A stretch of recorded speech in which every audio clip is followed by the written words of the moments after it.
A irmã Samiri que esteja orando nesse momento, agradecendo ao nosso bom Deus pelo sustento.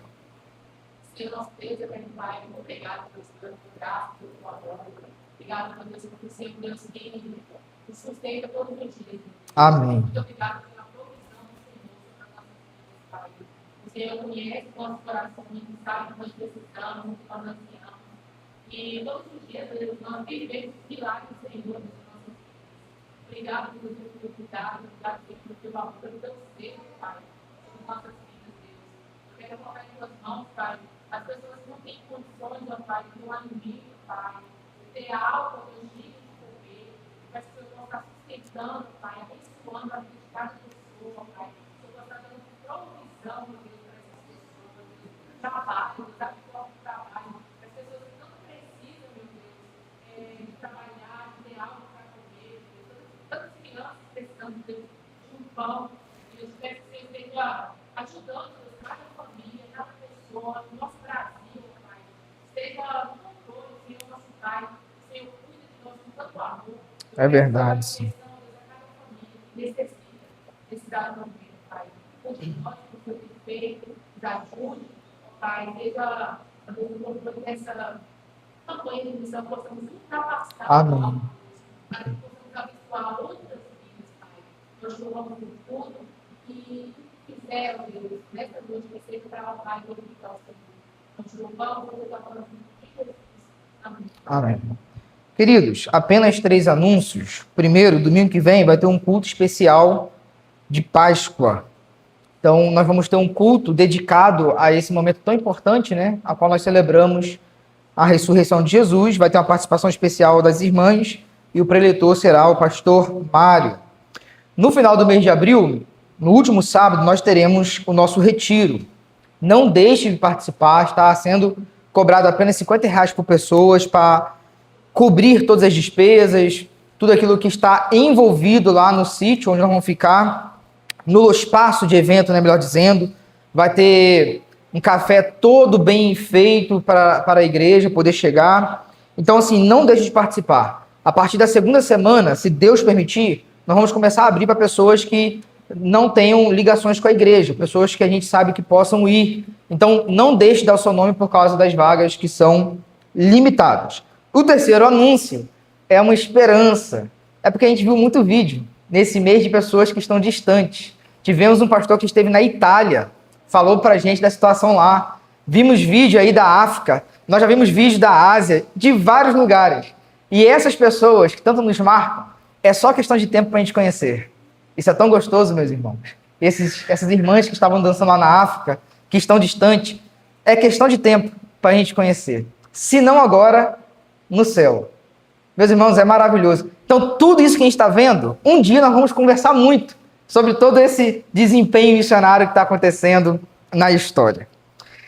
Pois bem, meus irmãos, nós vamos tentar encerrar hoje. Por que devemos orar? Nós estamos aí em 3 domingos falando sobre essa temática, por que devemos orar, e hoje eu quero trazer mais 7 razões. São 18 ao total. Eu falei 7 na primeira, 4 na segunda, deram 11. Então nós vamos ver 7 hoje. Apenas para recapitular, inclusive eu coloquei no grupo da igreja as razões pelas quais nós devemos orar. A oração é um mandamento, nós temos grandes promessas, a oração é um meio eficaz de vencer o pecado, devemos orar porque somos totalmente dependentes, porque nós carecemos de sabedoria, porque todo o fluxo narrativo da Bíblia nos empurra para a prática da oração, porque a oração é um ato de amor, porque a oração traz as coisas à existência, porque a oração é um santo remédio contra a ansiedade, porque a oração é o meio de confessarmos o pecado e alcançarmos misericórdia, porque é o meio de nos enchermos do Espírito Santo. 11 razões que são mais do que suficientes para nós orarmos. Paulo escreveu o seguinte em 1 Tessalonicenses 5,17. Nunca deixem de orar. Essa é uma ordem do apóstolo Paulo. Nunca deixem de orar. E nós estamos vendo as razões pelas quais devemos orar para que a gente tenha ânimo, encorajamento, discernimento para podermos cumprir essa ordenança de Paulo. Quando nós entendemos que nós devemos orar e tem tantas razões pelas quais nós devemos orar, nós facilmente iremos cumprir essa ordenança do apóstolo Paulo. Então vamos dar sequência nesse tema de hoje. Espero o seu último sermão, porque devemos orar. E depois da Páscoa iremos ver obstáculos à vida de oração. Primeira razão de hoje. Por que devemos orar? Porque a oração é um meio de sermos socorridos. Repito, porque a oração é um meio de sermos socorridos. Saber que temos um socorro bem presente na hora da angústia é muito bom. O salmista escreveu isso no Salmo 46, versículo 1. E nós sabemos que nosso Deus não dorme. Também o salmista escreveu no Salmo 121, 4. Nosso Deus não dorme. E nós precisamos entender que a presença de Deus é mais imediata que os próprios imprevistos na nossa vida. Nós precisamos entender que o Senhor está à disposição e prontos para nos ouvir e nos socorrer, seja ela em nossas tragédias, em nossas angústias, em nossos problemas, tudo aquilo que foge do nosso controle, das nossas mãos, o Senhor está pronto para nos socorrer. Meus irmãos, é bem verdade que a oração gera um efeito subjetivo. Nós já falamos isso. A oração tem dois efeitos. Subjetivo, ou seja, tem a ver com o sujeito. Quando nós oramos, o nosso coração muda. Quando nós oramos, a pessoa que ora muda. Mas essa não é toda a realidade da oração. Nós precisamos resgatar o conceito de que a oração, de fato, faz coisas acontecerem. Como a gente viu, traz coisas à existência. E Deus está disponível para nos socorrer em nossas angústias. Considere o exemplo de Jonas, que estava no ventre de um grande peixe. No capítulo 2 tem uma oração. Observe que Jonas está encurralado por causa do seu pecado, ele afundou por causa do seu pecado, e mesmo assim reconheceu que Deus é um Deus de misericórdia, e naquele momento que não poderia ser socorrido por ninguém, e ele mesmo não tinha força e não tinha estratégia para vencer o ventre do grande peixe, ele orou e Deus fez com que o peixe o vomitasse em uma praia. Deus responde à oração e Deus nos socorre. Mas considere, por exemplo, a situação de Pedro, que quando olhou para os ventos, começou a afundar e ele faz uma oração pequenininha. Qual é a oração de Pedro? Senhor, salve-me. Meus irmãos, observe. Uma oração altamente instintiva, uma oração pouco formulada e sem nenhuma fórmula. Foi simplesmente o gritar do coração. Senhor, salve-me. Ele estava afundando, ele não tinha tempo mais para pensar ou elaborar qualquer tipo de oração, mas ele, angustiado, vendo a sua vida por um fio, ele pediu: Senhor, salva-me, socorra-me. E o que aconteceu? Jesus Cristo estendeu a sua mão e salvou Pedro de ser afundado e perder a sua vida no mar da Galileia. Precisamos crer, meus irmãos, que Deus atua nos eventos e que também pode atuar repentinamente. Meus irmãos, eu queria muito chamar a atenção da igreja para isso. Nós somos o povo que diz que crê que Deus age, mas às vezes a gente não acredita naquilo que a gente fala. Primeiro, às vezes a gente nem acredita que Deus pode mudar a situação. Segundo, quando a gente crê que Deus pode mudar a situação, a gente não crê que Deus pode mudar repentinamente. Queridos, nós não somos deístas. O que é o deísta? Aquele que crê que Deus criou todas as coisas e virou as costas para o mundo. Nós somos o quê? Teístas. Cremos que Deus criou e que não apenas intervém, mas sustenta todas as coisas. Deus está presente em todo momento. E nós precisamos resgatar a consciência de que Deus pode atuar hoje e agora. Nós precisamos urgentemente. Deus não é obrigado a atender agora. Mas nós precisamos sepultar toda a timidez do nosso coração. Nós somos um povo muito fraco na oração, porque nós somos muito tímidos na oração. A gente esquece de quem Deus é, do poder que Ele tem, das suas promessas, de tudo aquilo que está envolvido quando nós oramos. Então, nós precisamos morrer crendo. E às vezes, como eu falei de George Miller, ele teve resposta depois que morreu. Ele teve resposta depois que morreu. Ele tinha uma lista de amigos, ele orava pelos amigos, muitas pessoas se converteram, mas teve pessoa que foi funeral e depois que ele morreu que se converteram. Mas eu tenho certeza que se perguntasse para George Miller se ele cria que Deus poderia agir em qualquer momento, ele cria. E isso, meus irmãos, não pode ser algo só da nossa cabeça, tem que ser do coração. Nós precisamos crer que Deus age na história e pode agir repentinamente. Repentinamente. Deus não virou as costas para o mundo, muito menos para um filho seu. Então nós precisamos crer que a oração é o meio de nós sermos socorridos. Deus nos socorre. Nós poderíamos dar muitos exemplos, tá, meus irmãos? Por exemplo, Daniel na cova dos leões, quando ele orou, Deus fechou a boca dos leões. Tá certo? Esses são inúmeros exemplos. A questão é, a gente precisa crer que Deus invade a história, meus irmãos. Queridos, a gente não é ateu, a gente não é agnóstico, a gente não é deísta. Talvez a gente seja muito ortodoxo na cabeça, mas a gente não é ortodoxo no coração, porque a gente parou de crer. Nós precisamos crer que Deus nos socorre. Quando alguma coisa sai das nossas mãos, perdemos o poder, o equilíbrio, a força. Às vezes a gente recorre à pessoa, recorre a um banco, recorre a um carro, recorre a uma ideia, recorre a um monte de coisa e Deus é a última opção.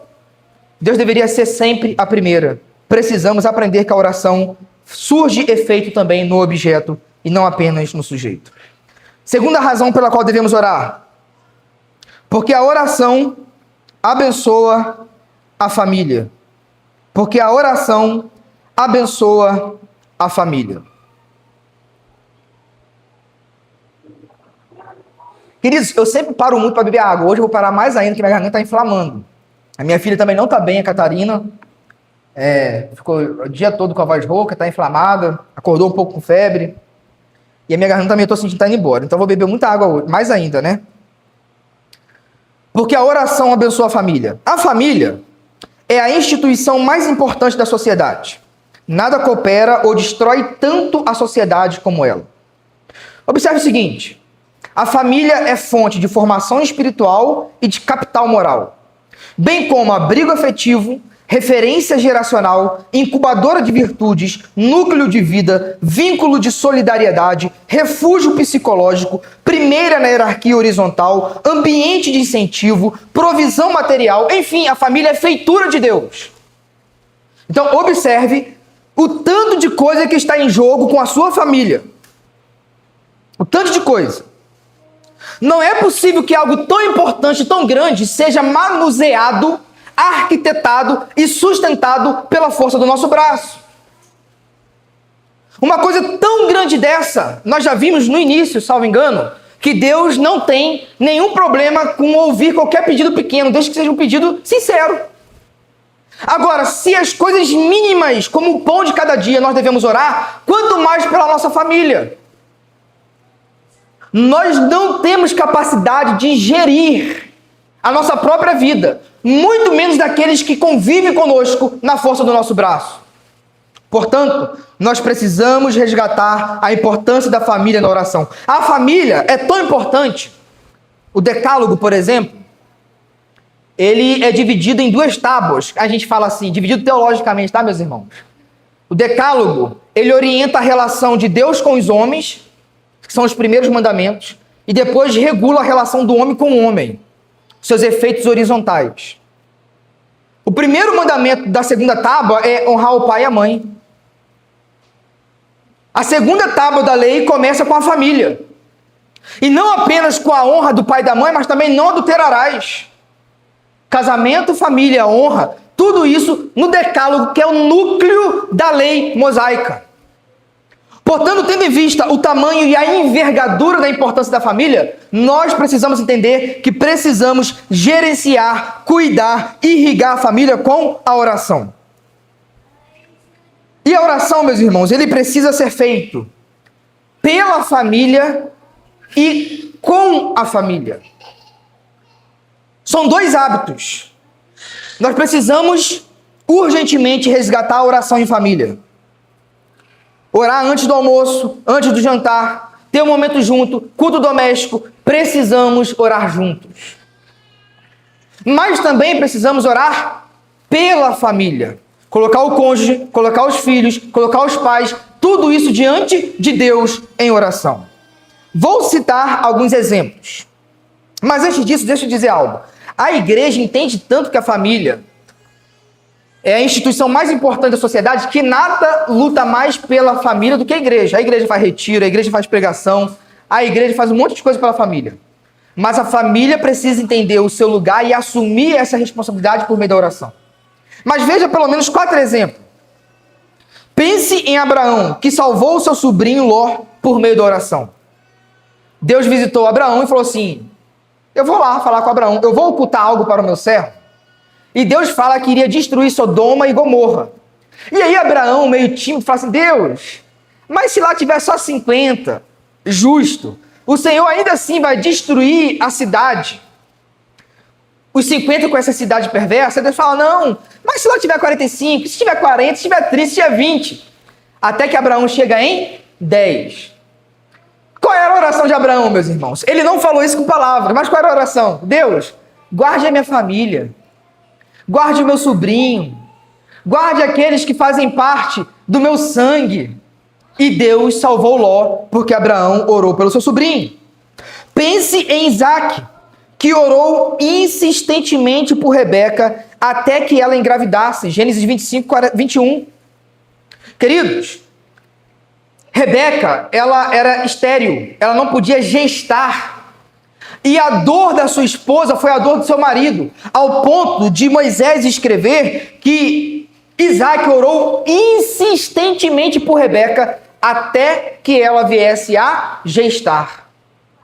Nós precisamos incluir a nossa aliança conjugal na oração. Assim como Isaac, precisamos ter um olhar sensível para nossas esposas e orar por elas. Pense em Jó.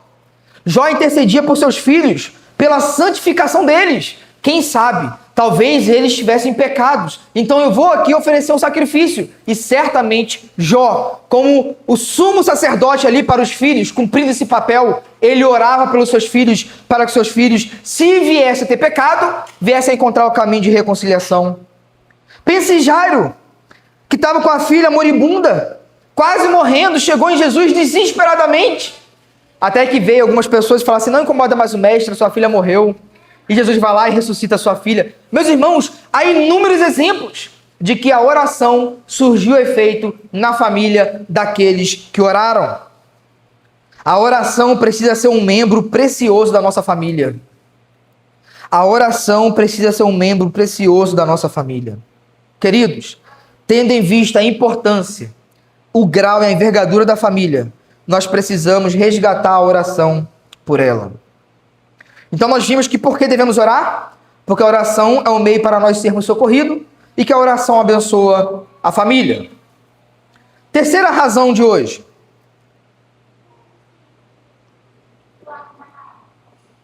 Porque a oração alegra ao Senhor. Mas irmão, olha que coisa incrível. A oração alegra o Senhor. O sábio escreveu o seguinte, em Provérbios 15, 8. A oração do justo o agrada. Queridos, essa parte desse versículo é preciosa demais. Eu vou até ler o versículo. Observe o seguinte. Os sacrifícios dos perversos são detestáveis para o Senhor. Olha agora a parte B. Vamos lá, todo mundo? Comigo? Vamos lá? Mas ele tem prazer nas orações dos justos. Meus irmãos, e se nós orássemos, não com o fim de obter algo para nós mesmos, mas com o fim de causar algo em Deus. Observe o seguinte, isso é algo constrangedor, porque Deus é pleno em si mesmo. Deus é uma eterna comunhão, Deus é o Pai, o Filho e o Espírito Santo. Ele nos criou como expressão e explosão de amor e não carência dele. E mesmo assim, como C.S. Lewis disse, nós podemos nos tornar ingredientes da alegria divina. Mas, irmãos, isso é muito poderoso. Você pode ser um ingrediente da alegria divina. E quando é que nós somos ingredientes da alegria divina? Quando nós oramos. É nós entrarmos em oração, meus irmãos, não para pedir, mas para ser a resposta. Não porque Deus esteja desesperado, pedindo algo, mas de maneira poética, analógica, quando nós oramos, pelo simples fato de termos contato e comunhão com Deus. Sabe assim, o motivo supremo de nós nos encontrarmos com a pessoa que a gente mais ama. É muito gostoso, às vezes, chegar em casa do trabalho e simplesmente olhar para a face da Samiri e para os meus filhos, para minhas filhas. Pelo simples fato de chegar em casa e estar com as pessoas que eu amo. Às vezes não vou pedir nada, mas o fato de estar diante dessa face alegra minha vida. Então observe o seguinte, é você ir orar simplesmente porque Deus, isso te agrada. Eu não sei nem que eu vou orar, na verdade eu quero estar aqui para estar com o Senhor e no Senhor. Simples assim. Porque a oração, meu irmão, não é um banco de suprir necessidades. Apesar de ser também um meio de socorro, não pode ser só isso. É relacionamento, é comunhão. Nós precisamos entender que o simples fato de Deus se alegrar quando nós oramos deve ser uma razão suficiente para fazer com que os nossos joelhos se dobrem. Orar pelo simples fato de alegrar o nosso Deus. Deus nos criou para uma relação. Nós estamos estudando aqui a quinta-feira, meus irmãos, a geografia bíblica. E quando a gente estuda geografia bíblica, a gente estuda um pouco da cultura também. E a gente viu que uma diferença enorme entre o Deus dos hebreus e os deuses da Mesopotâmia, que são vários deuses, é a questão relacional. Os mitos da Mesopotâmia dizem que o homem foram criados simplesmente para trabalhar para Deus, porque Deus estava cansado. Porque os deuses estavam fadigados. E os homens iriam aliviar o cansaço dos deuses. Mas a gente vê que Deus cria Adão e Eva para uma relação. Tanto que no virar do dia, o que acontecia? Deus vinha para o encontro. É como se aquele jardim fosse o grande templo. E aquele casal esperasse ansiosamente pelo encontro. Observe que eles estavam no paraíso. Adão e Eva estavam vivendo no mundo sem pecado. Poderiam gozar de todas as bênçãos. Não havia o mal, a corrupção. Não havia a presença do pecado. Mas o grande momento era a virada do dia, porque não era o local, era a relação com Deus. O momento do encontro com o Senhor era o ápice do jardim do Éden.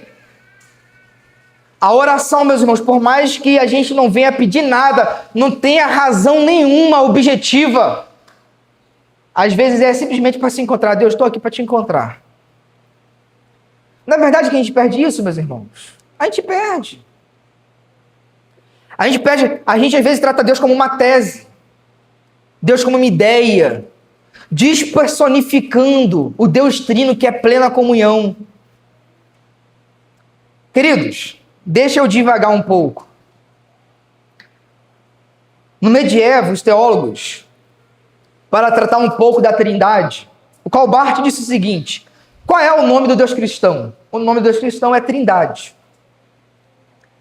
E aí, os medievos, pensando um pouco sobre a relação do Pai, do Filho e do Espírito Santo, que é uma relação eterna, falou que há um movimento, porque Deus não é um Deus estático, Deus está em movimento. E são 3 núcleos de consciência, o Pai, o Filho e o Espírito Santo. E esse movimento e essa dinâmica, um interpenetra no outro, satisfazendo a todos, simultânea e mutuamente. Então, há uma alegria, uma explosão de alegria na Trindade. Por isso que eu disse, volto a repetir, que a criação não foi porque Deus estava assim, poxa, estou carente, vou fazer alguém. É porque quem ama, expande. A maior matéria disso é o casamento que expande para os filhos. Então Deus, na expressão de amor, Ele cria porque Ele quer se doar em amor. Ele quer ser o gozo da sua criatura. E aí, nessa pericorese que os medievos chamavam, que é essa dança, esse movimento, esse dinamismo. E qual é a minha divagação aqui? É que quando a gente ora, essa ciranda, essa dança da Trindade, a gente dá as mãos ao Senhor e entra nessa eterna comunhão. É isso. Orar é adentrar o ser do nosso Deus para ter prazer nele, para ser encantado com a sua beleza, para desfrutar dessa comunhão eterna. Que Deus... Meus irmãos, observe o seguinte, Deus se abriu para criaturas tão pequenas como nós. E o problema é que a gente pecou. E aí um dos membros da Trindade precisa assumir nossa forma para nos revertir com o seu sangue, para que a gente possa voltar lavado e dar as mãos de novo. Olha que coisa impressionante. Orar é o maior efeito do ser humano, porque é ter o maior contato com Deus. Por que devemos orar, meus irmãos? Porque isso gera alegria no nosso Senhor. E isso é suficiente. Quando você ama, meus irmãos, a coisa que você mais gosta de fazer é dar ou fazer algo que a pessoa que é amada se torne alegre. Não é verdade? Nossa relação com Deus tem que ser assim. Precisamos orar, porque Deus se alegra. Sim, o Senhor se alegra quando se encontra com o seu povo em oração. Quarta razão de hoje.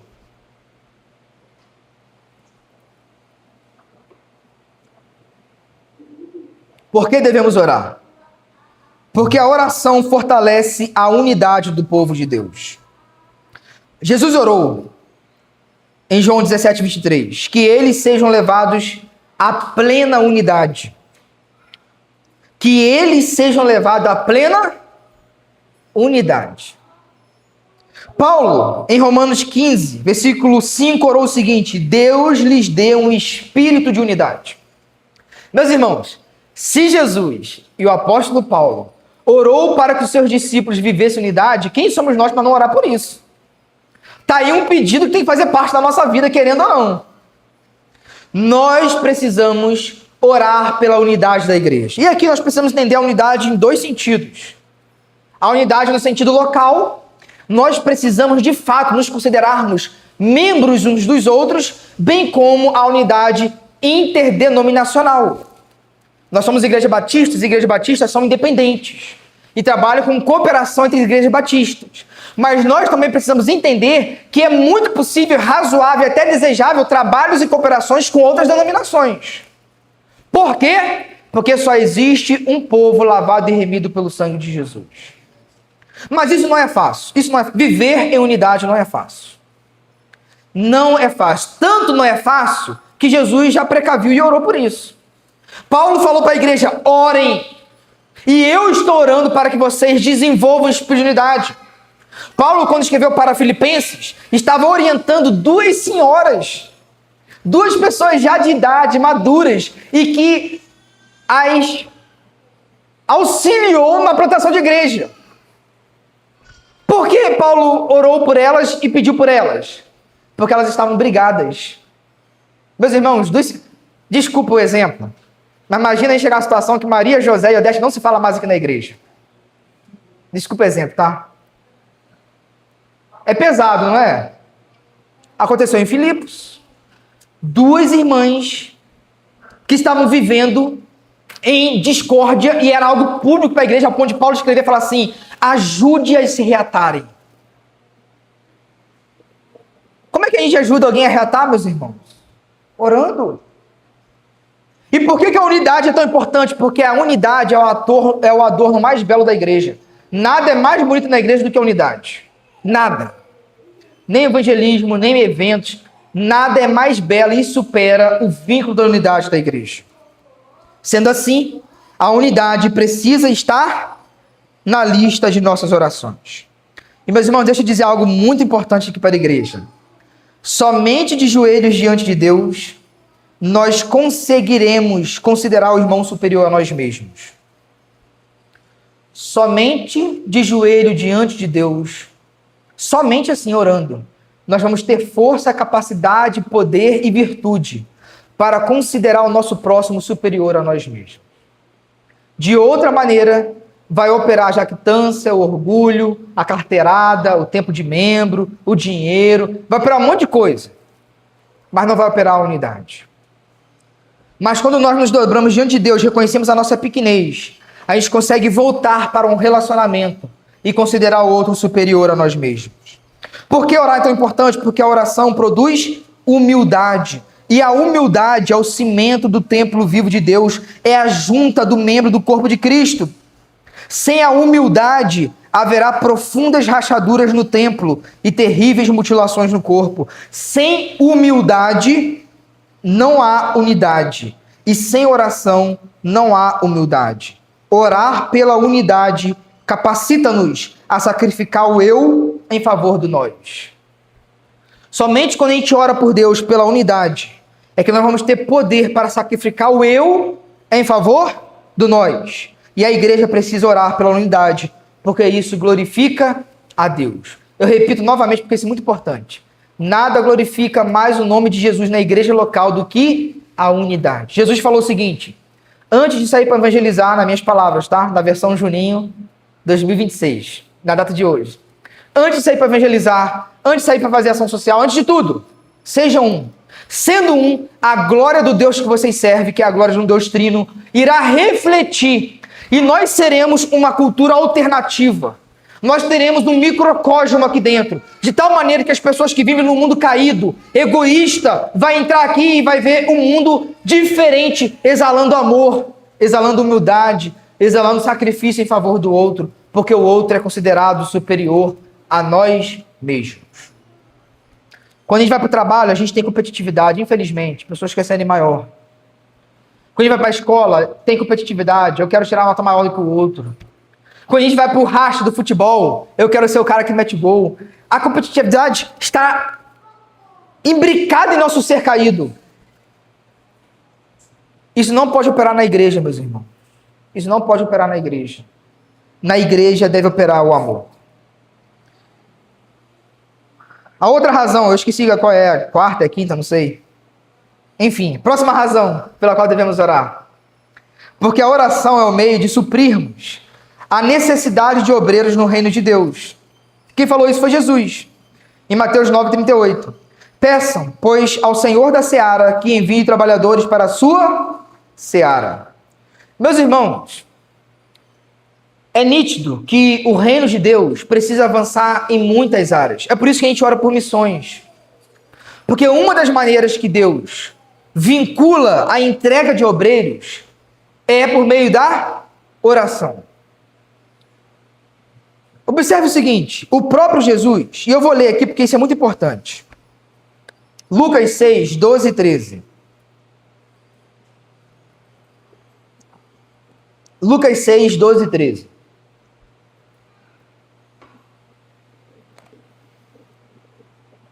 Meus irmãos, eu não estou muito bem e estou lembrando do Charles nas férias. Eu não estava aqui, né? Mas, rapaz, sim, esse Charles foi quase um mártir aqui pregando. Quem sou eu, né? A garganta um pouco meio... Tá me dando um pouco de tontura, mas já passou já. Observe o seguinte. Em Lucas 6, 12 a 13, colocou aí, Zetinho, diz assim, certo dia, pouco depois, Jesus subiu ao monte para orar e passou a noite orando a Deus. Olha agora o versículo 13. Quando amanheceu, reuniu seus discípulos, porque Jesus tinha vários discípulos, e escolheu 12 para serem apóstolos. Ou seja, Jesus passou orando para escolher os seus apóstolos, para o próprio Pai lhes entregar os obreiros. Por que isso é importante? Porque a igreja pequena, principalmente a igreja pequena, ora para que Deus envie obreiros. E captação de obreiros não é a mesma coisa que contratar um profissional. Preste atenção em algo. Às vezes, um seminarista sai do seminário com um currículo notável, mas ainda assim pode ser um seminarista enviado pelo diabo, pelo inferno, e não enviado por Deus. obreiro se angaria, vou usar esse termo, com discernimento espiritual, não com currículo. É com convivência, é com caráter, não com carisma. Por isso, se a gente não ora por obreiro, a gente discerne pelos nossos olhos. E os nossos olhos, meus irmãos, por fruto de experiência, e você sabe disso, nos engana muito. Olha que obreiro maravilhoso, tão bonitinho, fala bem, é formado em Harvard. Olha a oratória desse homem, meu Deus do céu, e pronto. Várias igrejas tropeçaram por causa disso. Nós precisamos orar porque o temor do... Gente, a gente precisa crer que Deus é vivo, que Deus responde. E às vezes uma irmãzinha, a irmãzinha do coque, nossas irmãs não tem coque não, vai chegar, a irmã de Maria tem cabelo curto, né? A irmã Maria José, do Nordeste, ali cheia de discernimento. Pastor, a diaconisa chata para o nosso bem. Pastor, você tem alguma coisa nesse jovenzinho aí? Voz de Deus, meus irmãos. Nós precisamos orar. É lógico que existem alguns critérios objetivos. Por exemplo, Paulo fala, não impõe a mão sobre neófito. É um perigo. Às vezes a pessoa não é neófito na fé, já tem muito tempo, mas é novo na igreja. Espera um pouco, a igreja precisa testar a fé desse homem, dessa mulher. A gente não pode crer que nós temos os olhos de raio-x para ver o coração de ninguém. Nós precisamos ter sensibilidade para isso. Por isso nós precisamos orar para colocar obreiros, para trabalhar com criança, para trabalhar com entrega de cesta, para trabalhar com inúmeras áreas da vida e da igreja. Porque Deus nos ajuda a discernir. Currículo de ninguém supera o discernimento espiritual daquela pessoa que ora. Nós precisamos orar pelos obreiros, porque Deus envia e ao mesmo tempo nos ajuda a prevenir a cair em ciladas. Precisamos orar para que Deus supra a necessidade de obreiros com sabedoria. Penúltima razão pela qual devemos orar.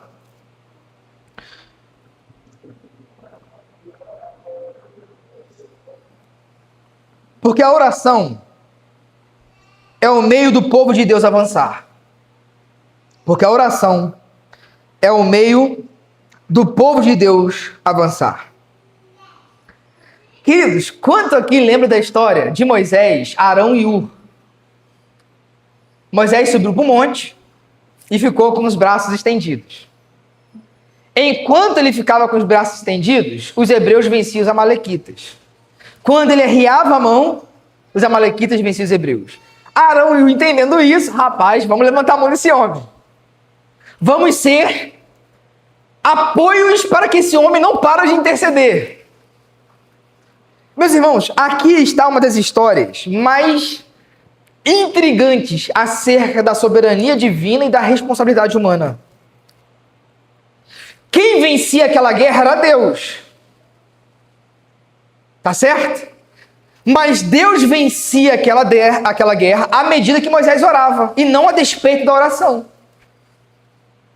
Era Deus quem vencia, mas era Moisés que orava. Era o poder de Deus fluindo através da oração. Deus depende de oração, meus irmãos? Lógico que não. Mas olha a lição que Deus está ensinando para os hebreus.